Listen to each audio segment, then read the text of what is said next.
नमस्कार विद्यार्थी मित्रांनो, तलाठी भरती 2023 बाबत एक महत्वाची अपडेट आलेली आहे। महत्वाची अपडेट अशी आहे की ज्या विद्यार्थ्यांचं प्रतीक्षा यादीमध्ये नाव होतं ती प्रतीक्षा यादीची कालावधी आता परत एकदा वाढवण्यात आलेली आहे आणि आता प्रतीक्षा यादीतील उमेदवारांची निवड यादीत होऊन त्या उमेदवारांना तलाठी पद मिळू शकतं। सो विद्यार्थी मित्रांनो, यासाठी तुम्हाला वारंवार तलाठी भरती संदर्भात त्या जिल्ह्याच्या वेबसाईटला जाऊन चेक करणं गरजेचं आहे, त्याची अपडेट घेणं गरजेचं आहे।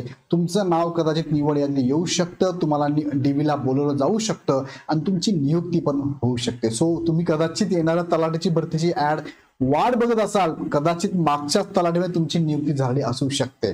सो विद्यार्थी मित्रांनो, लक्ष ठेवा, याची अपडेट तुम्हाला आम्ही पण देत राहू, पण आमच्याकडे कदाचित ह्या 2 वर्षापूर्वीच्या एक्झाम आहे, राहिलं तर आम्हाला कळवत चला, त्याच्याबद्दल माहिती काढून आम्ही तुम्हाला नक्की देऊ।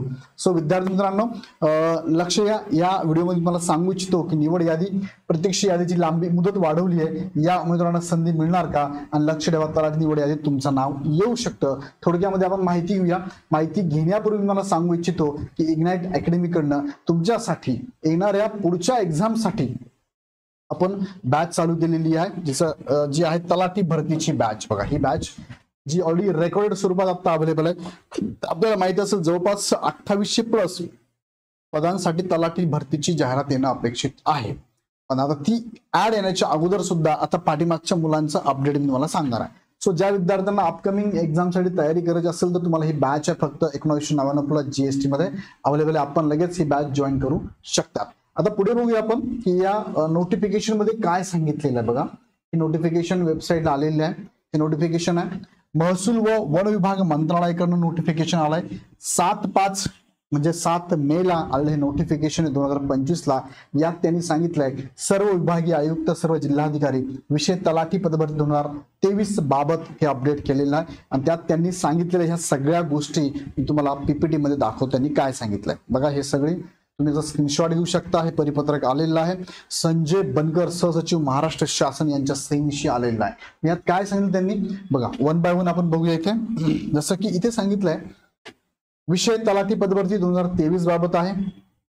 उपरोक्त संदर्भ दिनांक 10/3/25 रोजीच्या निवडणूक आचारसंहिता आणि तलाठी पदभरती 2023 बाबत उद्भवलेली न्यायालयीन प्रकरणे, इथे पेन सिलेक्ट करतो, उद्भवलेली न्यायालयीन प्रकरणे विचारात घेता विशेष बाब म्हणून तलाठी पदभरती 2023 बाबत निवड सूची प्रतीक्षा सूचीचा कालावधी 6 महिने इतका म्हणजेच 13/9/2025। आता कालावधी कधीपर्यंत वाढवलाय? कालावधी वाढवला 13/9/2025 पर्यंत कालावधी वाढवण्यात आलेला आहे। याची मान्यता शासनाने दिलेली आहे। दुसरं महत्वाचं काय की निवड यादी आणि प्रतीक्षा यादी संपुष्टात आल्यानंतर, आता अर्थात ही निवड यादी संपुष्टात आली होती, त्यानंतरही त्याच परीक्षेतील गुणवत्ता यादीनुसार पुढील अतिरिक्त निवड यादी आणि प्रतीक्षा यादी तयार करण्याबाबत कोणत्याही सूचना नमूद नाहीत। त्यामुळे काही जिल्ह्यांनी उमेदवारांना नियुक्ती दिल्यानंतर निवड यादीतील प्रतीक्षा यादीतील उमेदवार यांनी उमेदवारी नाकारल्याने कागदपत्र पडताळणीच्या वेळी उमेदवार अपात्र ठरल्याने, बघा आता ही जे उमेदवार निवड यादीत होते, काही उमेदवार आलेच नाही, काही उमेदवारांनी इथे तलाठी पद नाकारलं कारण इतर ठिकाणी त्यांचं सिलेक्शन झालंय, काही उमेदवारांच्या डॉक्युमेंट व्हेरिफिकेशन मध्ये इश्यू झाले त्यामुळे ते अपात्र झाले। अशामुळे त्या जागी पुढील उमेदवारांना नियुक्ती देण्याकरिता प्रतीक्षा यादीत उमेदवार उपलब्ध नाहीत। आता हा पण मुद्दा आहे की प्रतीक्षा यादीतच उमेदवार उपलब्ध नाहीये तर पुढच्या मला कसं घ्यायचं? मग त्यांनी सांगितलंय तलाठी पदभरती 2023 बाबत सर्व भरती प्रक्रिया नियमानुसार राबवून देखील संबंधित प्रवर्गातील उमेदवार उपलब्ध होत नाहीत। त्यामुळे ग्राम महसूल अधिकारी या संवर्गाची पदे, आता तुम्हाला माहिती आहे तलाठी पदालाच आपण काय म्हणतो ग्राम महसूल अधिकारी, या संवर्गाची पदे रिक्त राहत आहेत। यास्तव पुढील अतिरिक्त निवड यादी व प्रतीक्षा यादी तयार करण्याकरिता काही जिल्ह्यांनी शासनाचे मार्गदर्शन अपेक्षिले होते। म्हणजे शासनाचं मार्गदर्शन प्रत्येक जिल्ह्याने मागितलं की आम्हाला ग्राम महसूल अधिकारी अर्थात तलाठी हे पद भरायचं होतं, पण त्या ठिकाणी आलेला उमेदवार एकतर अपात्र ठरला, एक त्याने ते नाकारलं। मग अशा वेळेस आम्हाला पुढील निवड प्रतीक्षा यादीतील उमेदवार पण आम्ही बोलवला, तो पण अर्थात कारण तशीच होती, तो अपात्र ठरला. पण आता प्रत्यक्ष यादीत मुलंच नाही, आम्ही काय करायचं पुढे? तर त्या संदर्भात त्यांनी शासनाकडे हे मागणी केली की आम्ही पुढे काय करावं, त्या संदर्भात आम्हाला सूचना द्या. मग या पत्रकानुसार सूचना देण्यात आलेल्या आहे. त्यांनी काय सांगितलंय, त्या अनुषंगाने विशेष बाब म्हणून तलाठी पदभरती 2023 मधील त्याच गुणवत्ता यादीमधून अतिरिक्त निवड सूची व प्रतीक्षा सूची करण्यास शासनाची मान्यता देण्यात येत आहे. तलाठी पदभरती 2023 बाबतची सर्व कार्यवाही नियमानुसार पूर्ण करण्यात यावी व केलेल्या कार्यवाहीचा अहवाल शासनास तात्काळ सादर करावा, असं संजय बनकर यांच्या सही निश्चित हे पत्र आहे, 6/5/2025 आहे. सो विद्यार्थी मित्रांनो, यामध्ये सांगायचं असं आहे की झालं काय, या ठिकाणी ज्या उमेदवारांची निवड झालेली आहे, निवड यादी पण होती आणि प्रतीक्षा यादी पण होती.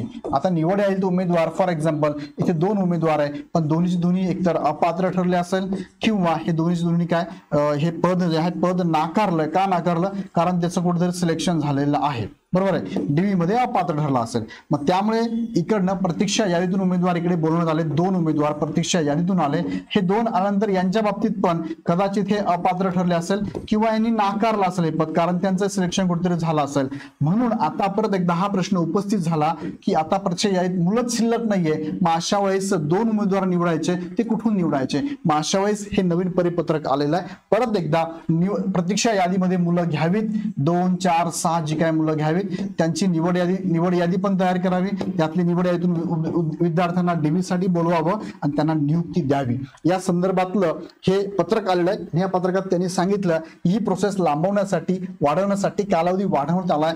तो कालावधी 13/9/2025 पर्यंत असणार आहे. म्हणजे प्रत्यक्ष यादी जनरली हे 1 वर्षापर्यंत व्हॅलिड असते. मात्र विशेष बाब म्हणून इथे तुम्हाला ही वाढून 6 महिने अजून वाढवून देण्यात आलेली आहे. म्हणजे 13/9/2025 पर्यंत परत एकदा ही प्रोसेस होणार आहे. सो सगळ्या जिल्ह्यातील उमेदवारांनी लक्षात ठेवा, तुमचं नाव परत एकदा निवड यादीत आणि प्रतीक्षा यादीत येऊ शकतं. परत एकदा म्हटल्यापेक्षा मी असं म्हणेल, तुमचं नाव प्रतीक्षा यादीत पण नव्हतं, निवड यादीत पण नव्हतं, पण आता कदाचित तुमचं नाव परत एकदा म्हणजे निवड यादीत किंवा प्रतीक्षा यादीत येऊ शकतं. त्यासाठी तुम्हाला तुमच्या जिल्ह्याच्या वेबसाईटला, झेडपीच्या वेबसाईटला व्हिजिट करणं गरजेचं आहे. मी तुम्हाला एक उदाहरण म्हणून दाखवतो. इथे एक रिझल्ट घेतला माझ्या तुमच्या समोर. हा नाशिकचा रिझल्ट आहे बघा, ही नाशिकची रिझल्ट आहे. एससी कॅटेगरीसाठी 17 पदसंख्या होती, 17 मुलांची निवड यादीत नाव आहे. ही निवड यादी आहे, निवड यादीत 17 मुलांची नावं आहे. त्यानंतर प्रतीक्षा यादीमध्ये पण काही मुलं आहेत, जसं की प्रतीक्षा यादीमध्ये जवळपास 21 मुलं आहेत. मग आता 17 पैकी 17 भरली नाही गेली तर तुम्हाला तिथं बोलवण्यात येईल निवड यादीतील उमेदवारांना.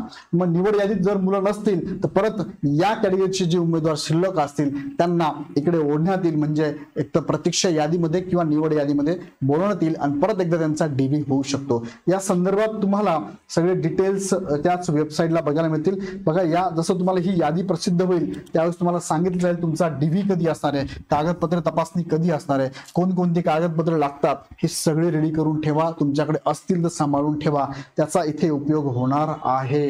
येतं लक्षात. जशी मी नाशिकची दाखवली तशी प्रत्येक जिल्ह्याची ही निवड यादी, प्रतीक्षा यादी त्यावेळेस दिलेली होती. आता परत एकदा नव्याने ही येऊ शकते आणि राहिलेल्या उमेदवारांना संधी मिळू शकते. So wait and watch. परत एकदा तुम्हाला संधी आहे तलाठी होण्याची.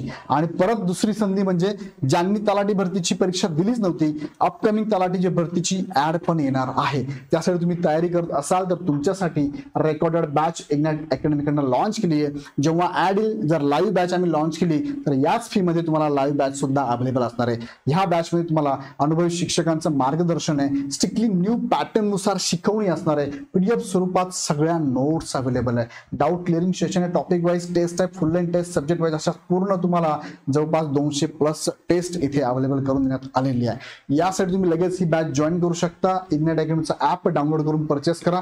काही शंका असेल तर 8888996116 ह्या नंबरला कॉल करा. याबद्दल अजून काही अपडेट तुम्हाला लागली तर कमेंटमध्ये नक्की प्रश्न टाका. व्हिडिओ आवडला तर लाईक करा, चॅनल सबस्क्राईब करा. पुन्हा भेटूया नेक्स्ट व्हिडिओमध्ये. धन्यवाद.